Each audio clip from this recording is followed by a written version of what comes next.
Right, Patricia, now you're up. I know you've got a question that you'd like to ask Suzanne. I do. Thank you for taking my question. After last year's large storm in Toronto, our entire basement flooded. We have rebuilt the entire basement. We decided to let our daughter, our teenage daughter, have our master bedroom upstairs. So we've moved our master downstairs. It's the full size of the 2 bedrooms upstairs. So it's kind of cavernous. So I'm looking for some design ideas, furniture placement. What exactly did you do to make it more cozy? Yeah, I need to talk to you about your daughter. Lucky daughter. So she gets the master bedroom and you guys are in the basement. Do I got that right? That is correct. I have a 19-year-old son and a 16-year-old daughter upstairs, so we wanted some privacy and to get away from them. Oh, okay. So we moved down. Yeah, okay, now we get the truth. Okay, I like it. Give it up for Mom of the Year. I like it a lot. That makes sense to me.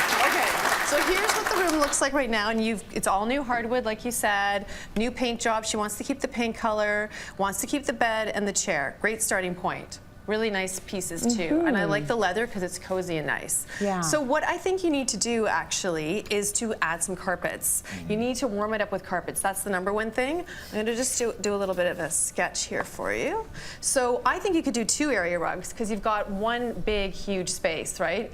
So maybe do one big one that's underneath the bed and then another one that's near the doorway to line up with the closet area that you have down there. That'll go a long way. I think because that honey color is so nice, like going with a honey color that blends in would be beautiful if you want it to be more neutral, or you could inject a huge pattern depending upon what you're into. But pattern's a nice way to warm it up. I think as well, I would break up the furniture. You need to have like a bureau on one side, a round table on the other, give it some character because you've got the bed and the chair matching, so you need to break that setup a little bit.